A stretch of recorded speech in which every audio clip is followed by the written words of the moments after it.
It doesn't matter if you have a professional education, if you have a lot of money to get started with, if you have a real estate license, what you've done in your past or what you want to do. If you have the work ethic to get on the phone and make some calls, this can work for you.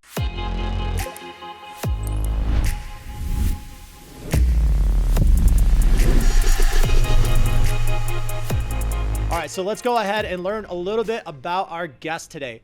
So Tyson Smith is a 24-year-old real estate investor that is by far one of the most consistent investors in the game. In 2020, Tyson graduated from college and made the leap of faith to dive right into real estate market with local investment firm. Unfortunately, the timing wasn't right because soon after he started, the pandemic hit. I'm sure we all felt the sting from that. So Tyson pivoted, and instead of hanging up his boots, he decided to start a wholesaling real estate business. After making hundreds of calls a day, he got 3 homes under contract, and since then, he has not looked back. So let's go ahead and fast forward to today. Tyson owns a 7-figure wholesaling business and mentors students all over the United States on how to start and scale a successful wholesaling business. Now, at the end of our webinar today, you guys are going to find more about how to get connected with Tyson. So just make sure you guys stay till the end because I'm sure he's going to hook you guys up. All right, so let's dive into today's agenda. First, I'd like everybody to get to know Tyson a little bit more. So we're going to ask him a couple questions about his career and learn more about the process and really how he became a successful investor. And then Tyson is going to deep dive into these 4 major topics. The first is how to quickly qualify a seller's motivation. The second is how to establish trust and credibility with a homeowner.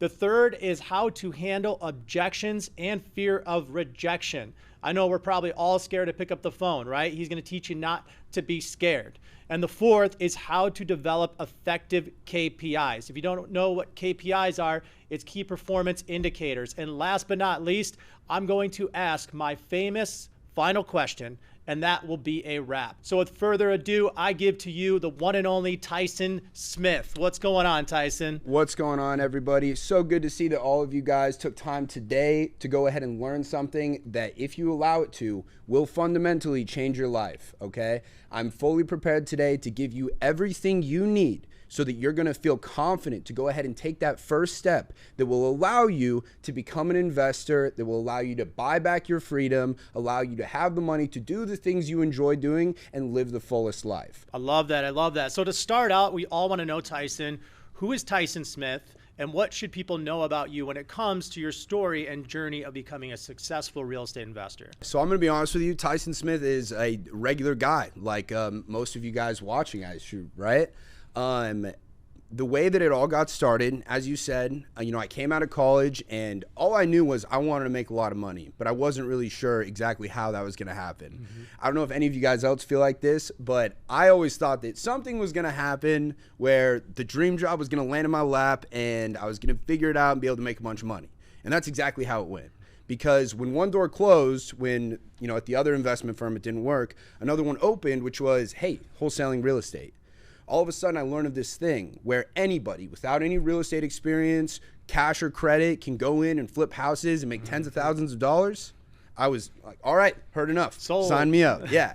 And then turns out it's actually real, right? Because when you first see it, I'm like, what's going on here? But then I start to research a little bit and I see these people and they're driving the cars I want. They got the watches I like. They live in big houses. And I'm like, all right, this is the real deal. If they can do it, so can I. So let's give it a shot. And that's what I did, right?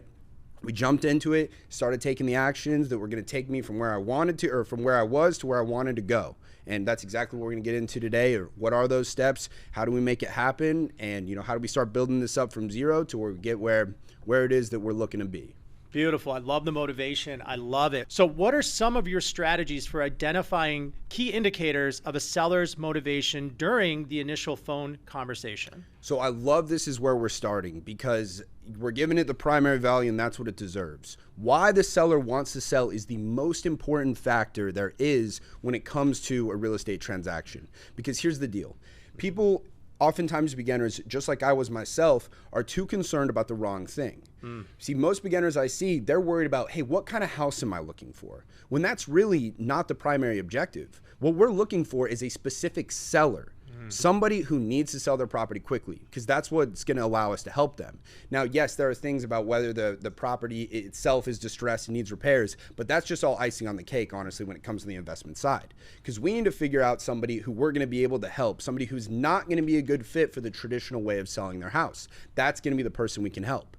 So the way for us to uncover that is simply to ask, hey, what's got you thinking about selling the house? But here's what I'm going to tell you.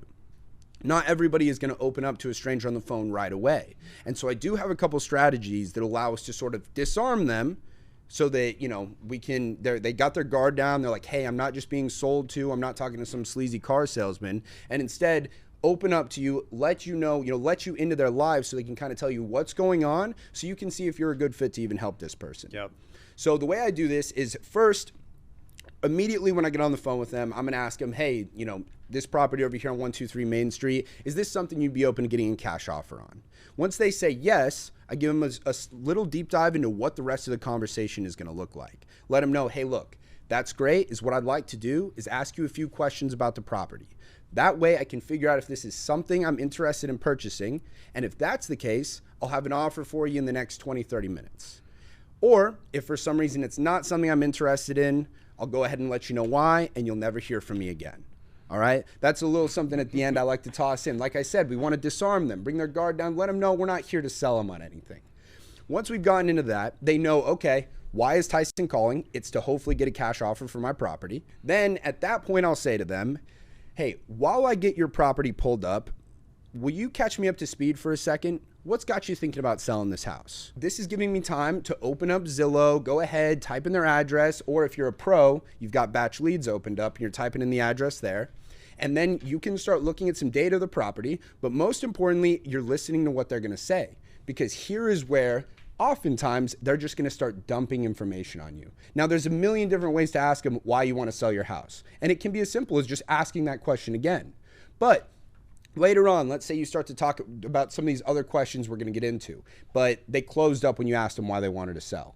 We're going to come back to that by maybe saying, well, hey, listen, if you could wave a magic wand, what would be your ideal outcome when you sell this house?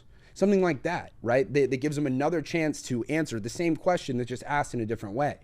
Or you can ask them, hey, what would selling this house allow you to do? That's another way to get to the same end result, but just with a different starting point. But the key here is to know that in any conversation with a homeowner, it's not step 1, step 2, step 3, step 4. Sometimes it's step 1 and then it's step 6 and you got to go back to step 2 and then you go to step 4 and you got to make sure you loop back around to step 3. It's fluid, right? And that's why it is really important to have a framework that you follow so you can make sure that you check all the boxes. And then actually a final point I want to make on this is as they're talking, zip your mouth. Let them talk. Let them go through it all. They love this. People want to be heard. And if you can just for a second be their therapist and all you need to say is, uh-huh, oh yeah, really, right? Just let them keep going. And the whole time you need to be taking notes, okay? You need to be writing all this down so you can come back because we're going to reference this stuff later. One thing I want to really touch on today is, what are the most common mistakes wholesalers make when trying to really qualify a seller's motivation, and how can they avoid them? Yeah. So one of the biggest mistakes I see a lot of beginners make when they first get into this is they're focused on the wrong thing. They're focused on the house. A question I get asked all the time is, hey, Tyson, when I'm pulling a list on Batch Leads, how do you know that a house is going to be a good one to call? My answer is I don't. That's why I call them, because that's where I'm going to figure out if it's good. Yep. I'm not concerned about the house. I'm concerned about the seller. Is this person in a situation where I'm going to be able to help them out? Yep. So I'm going to say, if you're a beginner, you do not want to fall into the trap of looking at these houses, pulling them up, seeing, okay, what do the comps look like? What's my MAO going to be? Don't waste any time doing that, because you don't even know yet when you give this person a call if they want to sell their property, if they're a person that is going to be in a situation where you're going to be able to help them.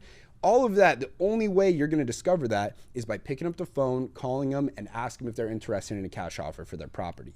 Then the details will come that will let us know if this is going to be a good person to go ahead and continue with. So now, what are some of the effective ways to demonstrate your expertise and reliability to homeowners who are very skeptical of working with wholesalers? Yeah, so this is going to be sort of two things. The first is I'm going to say, as I mentioned earlier, establishing your competence of just knowing about the real estate, meaning you ask the right questions about the condition. And so just by knowing to ask these questions, you're going to just come across as you're fixing the deck to show that you're, competent and you know what you're doing.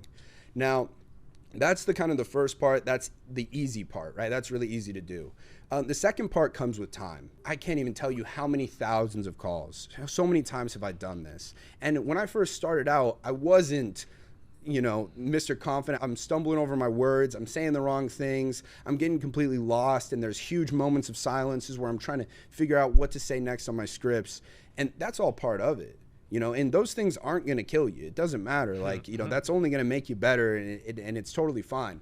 But from doing it time and time and time again, do you eventually start to just build this confidence in yourself? Yep. Where it just comes across. When somebody asks me a question, I answer it directly, but I say it in a way that is confident. Beautiful, beautiful. So I know this next one, every single person is going to relate to. And it's basically how to handle objections and, like we just spoke about, the fear of rejection. So what are your go-to techniques for managing common objections from sellers, and could you provide some examples? Yeah, so when it comes to objections, the key here is to understand what are they really worried about, because what people say and what they actually mean are oftentimes two very different things. And the way I really like to get down to this is to, number one, acknowledge what they say and affirm their belief. Third part, redirect, okay? So you need to think of a cold call or this conversation as a tennis match. Every single question you ask serves the ball back to their end, and you never want to be caught with the ball. You're caught with the ball when you answer a question and do not answer and you do not ask another question. So for a real estate wholesaling business, right, which KPIs do you really consider most crucial for monitoring your success? So I think for a business versus somebody who's starting, these are probably two different questions. Yep. I want to talk about somebody who's kind of in the beginning phases of, getting their first deal and you're cold calling. So when it comes to KPIs, there are leading indicators and there are lagging indicators. Leading indicators are the things that you can stack that lead to the lagging indicators, such as a leading indicator is offers made. The more offers you make, the more chances you have of getting a contract. But the contract is the lagging indicator of making offers. Now, here's the deal.